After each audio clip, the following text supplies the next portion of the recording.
मिल्कीपुर में उपचुनाव होने जा रहा है, अब की बार किसका माहौल रहेगा? अब की बार बीजेपी का माहौल रहेगा। अच्छा, बीजेपी का माहौल, क्यों? क्योंकि अवधेश प्रसाद को हम लोग विधायक भी बनाए थे यहाँ से। अच्छा, फिर उसके बाद सांसद भी बना दिए। वो तो केवल झूठ बोलते हैं। अच्छा, अभी तक देख लीजिए आप, बहुत हैं। अभी आप एक बुद्धि का पुरवा इधर कहीं जाएंगे चाहता है। अच्छा, वो बोलते हैं केवल हम काम करेंगे, काम करते ही नहीं है। वो तो यहाँ से चले जाते हैं सहादरगंज। हमारे मिल्कीपुर तो थोड़ा ना है वो। अच्छा, वहीं सहादरगंज में रहते हैं। कहीं कुछ हो जाता, कहीं पहुँचते ही नहीं हो। अच्छा, वो झूठा प्रसाद है। अच्छा, झूठा। कोई दूसरा आ जाएगा, टिकट पा जाएगा। वो बोल रहे थे चुनाव के पहले कि हम बछवा भगवा देंगे। अच्छा, धरना दे रहे थे ब्लॉक पे। आज तक वो कहीं बछवा की बात ही नहीं करते हैं। कहते हैं हम ये कर देंगे, वो कर देंगे। वो केवल झूठ बोलते हैं। वो झूठा प्रसाद है। अच्छा। सबसे बड़ा झूठा है इस संसार में। अवधेश प्रसाद। और फिर वो चाहते हैं कि हम अपने बेटे को ही राजा बनाएं, अजीत प्रसाद को। अच्छा। कोई और सपा में दलित चेहरा नहीं है।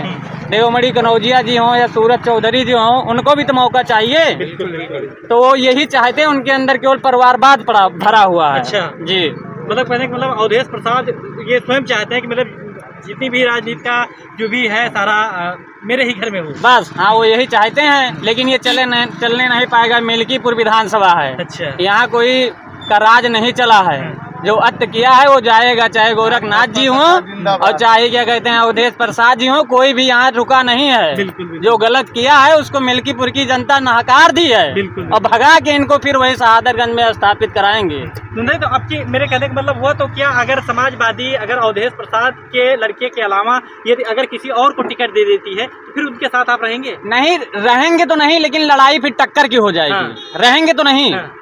हम चाहे जो बीजेपी से पाएगा। अच्छा, गोरखनाथ को तो हम 80% सपोर्ट करेंगे, बाकी और जो पाएगा उसे पूरा सपोर्ट रहेगा। अच्छा। आदरणीय रामू प्रियदर्शी जी अगर टिकट पा जाते हैं, आप सर्वे कर रहे हैं पूरे मिल्कीपुर विधानसभा में, आप रामू जी की अगर बात पूछेंगे तो सबसे ज्यादा अगर समर्थन और सबसे ज्यादा अगर किसी को मिलने वाला है तो वो रामू प्रियदर्शी जी को। अच्छा। और बीजेपी से कोई टिकट पा जाएगा, हम लोग उसको सपोर्ट करेंगे। क्योंकि बीजेपी ने काम किया है ग्राउंड पे, बस लोगों को समझ में नहीं आया। आप किसी से पूछ लीजिए, यहाँ इतने भाई हैं, कोई बता दिए किस लिए अवधेश प्रसाद को वोट दिया। कोई बोल नहीं सकता कि हम अवधेश प्रसाद को क्यों वोट दिए हैं। केवल वो आधार कार्ड ले लिए, चुनाव आया, 2300 लड़के को मैं नौकरी दिलवा दूंगा, ये करवा दूंगा, वो करवा दूंगा। केवल झूठ। चुनाव भर वो झूठ बोलते हैं, फिर उसके बाद धोती उठाते हैं, भाग जाते हैं यहाँ से। अब बताइए, वहाँ एक भदरसा में दलित लड़की है, उसका 12 साल की लड़की है, उसका हत्या हुई। क्या अवधेश प्रसाद यस्सी हैं? यस्सी के यहाँ नहीं जाना था? बिल्कुल जाना था। बिल्कुल। मुसलमान वो हो गए, हिंदू भाई कुछ नहीं हुए उनके लिए। वो वोट की राजनीति सिर्फ करते हैं। इस बात से उनसे यादव भाई भी नाराज हैं हमारे। बहुत सारे आप यादव भाई हैं, वोट भले दें, वो अलग विषय की बात है, लेकिन आप उनसे पूछिए वो नाराज है कि नहीं नाराज हैं। राजनीति के चक्कर में कहने का मतलब उनको किसी बहन बेटी की इज्जत, क्या वो दलित घर की बिटिया नहीं थी? बिल्कुल। उसके गर्भ में 2 महीने का बच्चा पल रहा है, उसका कौन जिम्मेदार होगा? अवधेश प्रसाद को जाना था ना। वो तो नो नो नो नो कर रहे हैं, इंग्लिश बोलने लगे हैं सांसद बनने के बाद। ये तो डीएनए की जांच जो है डीएनए की जांच अवधेश प्रसाद के करवा ली जाए, या जे कहा थे पवन पांडे करवा ली जाए। इस पे क्या कहना है आपका? हम कह रहे हैं डीएनए जांच हो, अच्छी बात है, लेकिन डीएनए जांच हो जाए उसके बाद क्या अवधेश प्रसाद उस लड़की का क्या सपोर्ट करेंगे? उसको यहाँ जाना तो था, डीएनए जांच तो बाद में गया। वो लड़की स्वयं बयान दे रही ना।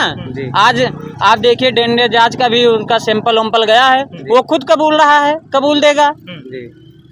तो ये है इनकी सरकार की मानसिकता। लेकिन समाजवादी पार्टी के लोग तो कहते हैं कि 65 साल के हो गए मोइन चचा, वो ऐसा कहा करते हैं। हाँ ठीक है, 65 साल के हो गए, यहाँ बहुत लोग बहुत कुछ कर रहे हैं। चलिए ठीक है, आइए हमारे बीच में और हमारे